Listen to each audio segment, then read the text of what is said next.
Online classes will resume for students who are under 5th standard. Remember, the Karnataka government had put a hold on them after the matter went to court.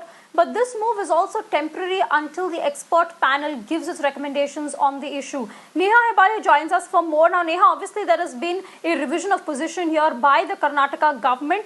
Just take us through the key provisions that they have said in these online timings for various divisions.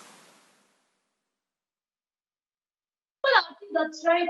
First of all, this comes at a time when several parents had first, of course, initially requested the government of Karnataka to cancel the classes, and now that the classes are cancelled, they had in fact, requested the government to bring back the online classes. So there was, a big tug of war here going on between the parents and the government, particularly, of course, the education department. And now that the High Court, they have to intervene. The High Court had actually just last week asked the government of Karnataka to submit a recommendation as to how they would decide to go ahead, because completely stopping the classes was not the way forward. So now that this did come up for hearing, it was decided that classes must be conducted for students from LKG till class 5. That is what was actually banned initially, and now we're picking up. So what we're understanding is that the classes would have to be conducted with a limited timing, stipulated to each of the standards. So for the classes, that's LKG and UKG, or the absolute, pre-primary that we're looking at,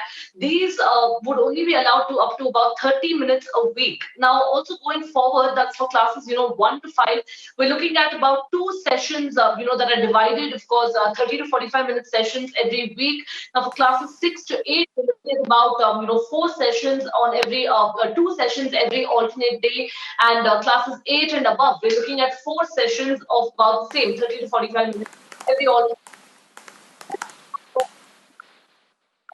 Regulation and a lot of monitoring again by the parents, and hopefully all the schools adhering to this. But it's also important, Aarti, like you rightly said in the start itself, that this is again only a temporary measure. A committee has been formed that will then be taking a call on recommendations will be submitted to the government on how the online classes should proceed, which would then again mean a change in the online classes that are being conducted. So yes, while of course several parents have now breathed a sigh of relief, many of them have said that classes should have been conducted with some regulations. There are several schools that are now in a tizzy, because remember that these regulations are again only temporary, meaning once the recommendations come in, there is again further going to be a change in classes. So we have to see how successful this pans out to be, and by when the committee will submit its recommendations to the government.